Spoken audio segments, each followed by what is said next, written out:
श्रीराम समर्थ. गोपाल कृष्ण भगवान की जय. समाधान हा भगवंताचा गुण आहे, पूर्णत्वाचा गुण आहे, आनंदाचा गुण आहे. या जगामध्ये परमात्मा ही एकच अशी वस्तू आहे की जी पूर्ण आहे, आनंद स्वरूप आहे.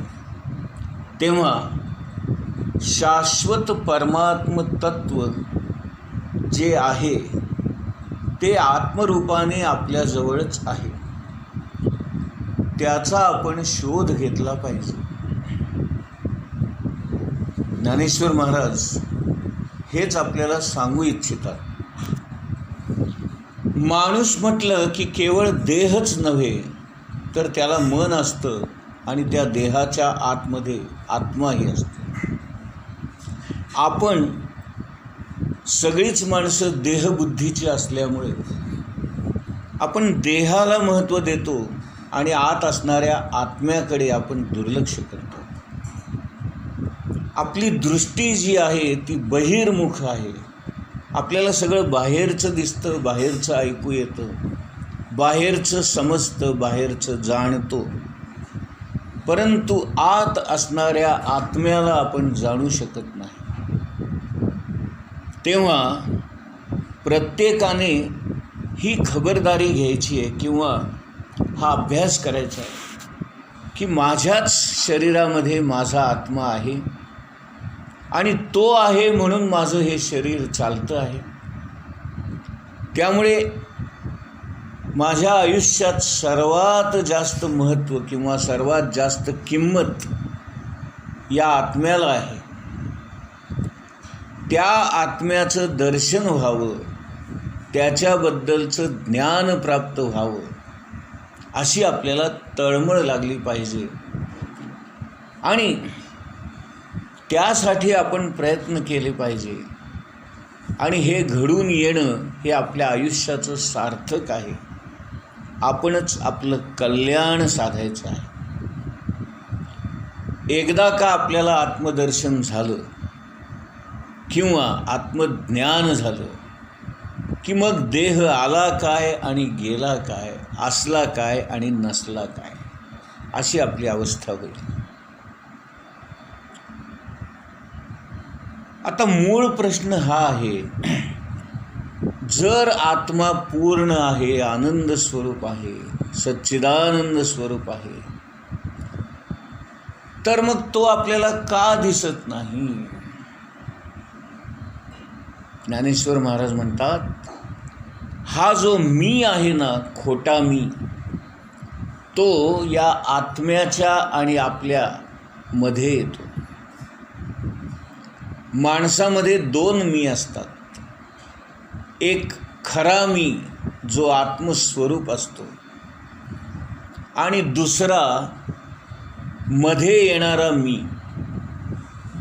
ज्याला आपण अहंकार म्हणतो किंवा ज्याला आपण कर्तृत्व म्हणतो. हा खोटा मी मध्ये येतो आणि म्हणून खरा मी म्हणजे आपलाच आत्मा आपल्याला समजत नाही, दिसत नाही. हे सांगणारी एक सुंदर ओवी ज्ञानेश्वर महाराज इथे लिहित आहेत. ओवी क्रमांक 139. जैसे स्वप्ना माझी देखिजे, ते स्वप्नीची साच आपजे, मग चेऊन या पाहिजे तव काही नाही.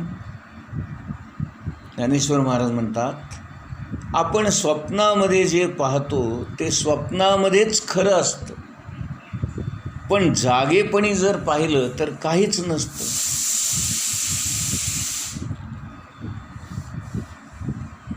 माणसाला 3 अवस्था असतात: जागृती, स्वप्नावस्था आणि सुषुप्ती. वेदांत किंवा आत्मज्ञान समजण्यासाठी सोपा मार्ग म्हणजे हा अवस्थात्रय मार्ग. या 3 अवस्था जर आपल्याला कळल्या तर आपल्याला आत्मज्ञान झालं असं समजावं. सत्पुरुषांना आपल्यासारखी झोप नसते, कारण झोप हे अज्ञानाचं लक्षण आहे. खोटा मी जोपर्यंत आहे तोपर्यंत आपल्याला झोप येते. एकदा का आपल्यातला खोटा मी नाहीसा झाला, आपल्यातला अहंकार, आपल्यातलं कर्तेपण, आपल्यातला अहंभाव, आपल्यातला मीपणा हा जेव्हा नाहीसा होतो तेव्हा आपली झोप नाहीशी होते. आणि हा मी नाहीसा होणं यालाच तुर्यावस्था किंवा चौथी अवस्था असं म्हणतात. आणि या तुर्येच्याही पलीकडे म्हणजे तुर्यातीत अवस्थेमध्ये तो भगवंत किंवा आत्मा असतो.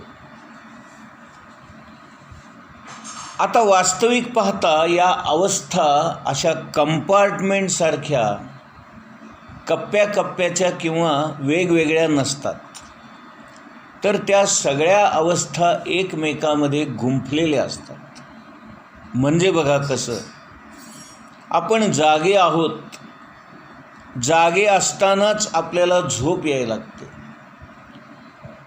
जागे आहोत आहोत आहोत म्हणता म्हणता केव्हा झोप लागते कळत नाही.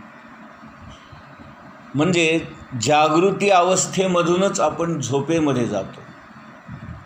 असं कुठं झोप लागते म्हणेपर्यंत आपल्याला स्वप्न पडायला सुरुवात होतात. मग आपण स्वप्नावस्थेत जातो आणि मग मध्यरात्री कधीतरी आपल्याला गाढ झोप लागते, त्याला सुषुप्ती अवस्था असं म्हणतात. आणि पुन्हा आपण पहाटे जागे होतो, परत जागृती अवस्था. म्हणजे एकातून दुसरी, दुसऱ्यातून तिसरी आणि पुन्हा तिसरीतून पहिली अशी ही गुंफण आपल्या आयुष्यामध्ये सतत चालू असते. आता स्वप्न कशी पडतात, तर इथे ज्ञानेश्वर महाराज म्हणतात, आपण ज्या गोष्टी जागेपणी पाहतो किंवा जागेपणी ज्यांचा विचार करतो किंवा जागेपणी ज्या ज्या कल्पना करतो त्याच गोष्टी आपल्याला स्वप्नामध्ये दिसतात. आणि याला कारण काय, तर आपला कारण देह हा त्याला कारण असतो. जसं आपण काल पाहिलं 4 प्रकारचे देह असतात. हा वरचा जो बाहेरचा देह आहे त्याला स्थूल देह म्हणतात. याच्या आतमध्ये जो दुसरा थर असतो त्याला सूक्ष्म देह म्हणतात. त्याच्याही आतमध्ये कारण देह आणि त्याच्याही आतमध्ये महाकारण देह, असे 4 थर एकावर एक असतात. तर हा 3 नंबरचा जो थर आहे कारण देह, त्या कारण देहामध्ये आपल्या अनेक जन्माच्या वासना, अनेक जन्मांचे संस्कार, अनेक जन्मामध्ये आपल्याला प्राप्त झालेलं ज्ञान, अज्ञान, विचार, कल्पना या सगळ्या गोष्टी साठवलेल्या असतात. आणि कधीतरी त्या तिथून बाहेर पडतात. त्यालाच आपण स्वप्न म्हणून म्हणतो. समर्थांसारखी जी माणसं असतात ती म्हणतात, स्वप्नी जे देखिले ते ते तैसेची होत असे. नाही का? काही काही माणसं जे स्वप्नात पाहतात तसंच त्यांच्या आयुष्यात घडतं. काही लोकांच्या आयुष्यामध्ये स्वप्न भलतीच पडतात, भीतीदायक असतात, घाबरवणारी असतात. बऱ्याच लोकांच्या स्वप्नामध्ये त्यांचाच मृत्यू झालेला ते पाहतात. मला एक स्वप्न नेहमी पडतं की अशी एक अंधारी विहीर आहे आणि त्या विहिरीत मी पडलो आहे आणि खोल खोल खोल खोल आत चाललो आहे. किती आत चाललो आहे हे कळतच नाही मला. आणि चाललोय मग एकदम मी घाबरून ओरडत उठतो. असं स्वप्न मला आत्तापर्यंत बऱ्याच वेळाला पडलेलं आहे की हा असा अंधाऱ्या कोठडीमध्ये किंवा अंधाऱ्या खड्ड्यामध्ये किंवा अंधाऱ्या विहिरीमध्ये मी खोल जातो आहे, अशा प्रकारचं स्वप्न मला अनेक वेळा पडलेलं आहे. बऱ्याचदा मला स्वप्नामध्ये साप दिसतात, अनेक वेळेला साप दिसतात मला. बाकी कुठल्याही प्रकारची स्वप्न मला पडत नाही. हे 2 प्रकार कायम पडतात. हे आता विषयच निघालाय म्हणून तुम्हाला सांगतो. सद्गुरू माझ्या स्वप्नामध्ये येऊन गेलेत बऱ्याच वेळाला. क्षीरसागर महाराज माझ्या स्वप्नात येऊन गेलेत, गोंदवलेकर महाराज माझ्या स्वप्नात येऊन गेलेत, डॉक्टर कुलकर्णी माझ्या स्वप्नात येऊन गेलेत. हे नेहमीच माझ्या स्वप्नात येतात आणि फार सुंदर गोष्टी घडतात. आणि कधी एकदा मी ते त्या लोकांना जाऊन सांगतो असं मला होतं. आणि जागेपणी मी त्या लोकांना मला पडलेली स्वप्न प्रत्यक्षामध्ये जाऊन त्यांना सांगितलेली पण आहेत, असा माझा अनुभव आहे. ज्ञानेश्वर महाराज म्हणतात, स्वप्न हे कल्पना प्रधान असतं. आपण ज्या ज्या कल्पना करतो त्यांचीच स्वप्न बनतात आणि ज्याच्या कल्पना थांबतात तो निर्विकल्प झाला असं मानलं पाहिजे. म्हणून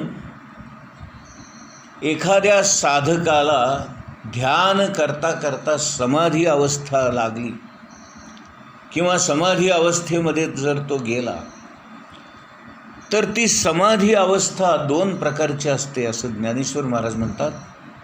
एक सविकल्प समाधी आणि दुसरी निर्विकल्प.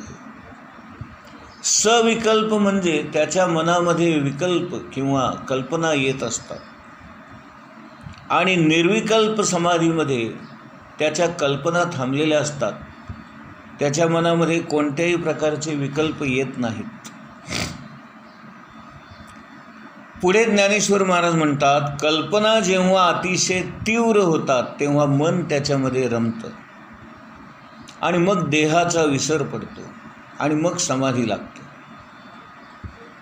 मोठमोठे शास्त्रज्ञ, कलाकार, लेखक, कादंबरीकार, कवी, गीतकार या सगळ्यांना सविकल्प समाधी प्राप्त होते. कारण का?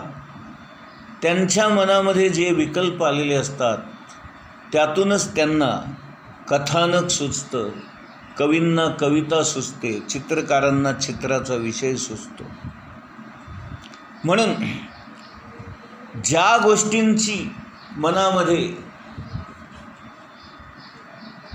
उजळणी चालू असेल, कल्पना चालू असेल, विचार चालू असेल, त्याच गोष्टी स्वप्नामध्ये दिसतात आणि देहभान हरपतात, त्यांना समाधी अवस्था प्राप्त होते. अशा माणसांना समाज वेडा माणूस म्हणून ओळखतो. हा वेडा आहे, कुठेतरी तो हरवलेला असतो, त्याला आपलं देहभान नसतं, तो बेशुद्ध अवस्थेमध्ये असल्यासारखा असतो किंवा शून्यामध्ये हरवल्यासारखा असतो.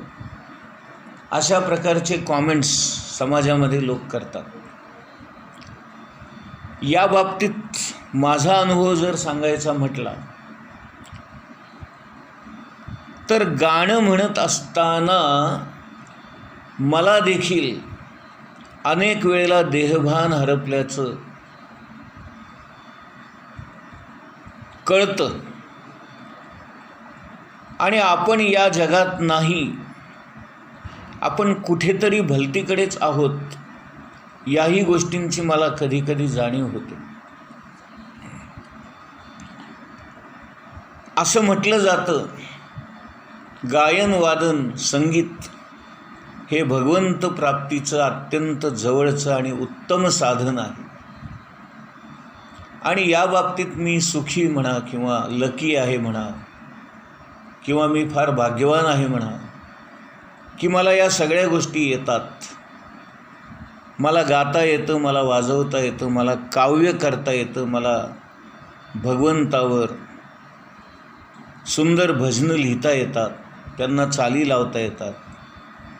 आणि हे सगळं करता करता मी हरवून जातो आणि त्या भगवंताच्या जवळपास मी जाऊन पोहोचतो. अक्षरशः मला हा अनुभव अनेक वेळेला आलेला आहे की मी या जगात नसतोच. मी गाऊ लागलो की मी कुठे जातो हे मला कळत नाही, पण इथे नसतो हे मात्र लक्षात येतं. आणि अशी ती सुंदर अवस्था कदाचित एक 2-4 सेकंद असेल, कदाचित अर्धा मिनिट असेल, पण तेवढ्या वेळामध्ये मी अतिशय तृप्त, आनंदी, समाधानी होतो. माझ्या सर्वांगावर रोमांच येतात, माझा कंठ दाटून येतो. मला एक प्रकारची अशी आनंदाची लहर पायापासून डोक्यापर्यंत जाते आहे हे कळतं. जसं आपण म्हणतो ना, अंगावर शिरशिरी आली, अंगावर काटा आला, तसं पायापासून सळसळत डोक्यापर्यंत गेलेलं आहे हे माझ्या लक्षात येतं. असा अनुभव मी बऱ्याच वेळेला घेतलेला आहे आणि तो या संगीताच्या माध्यमातून. गोपाल कृष्ण भगवान की जय.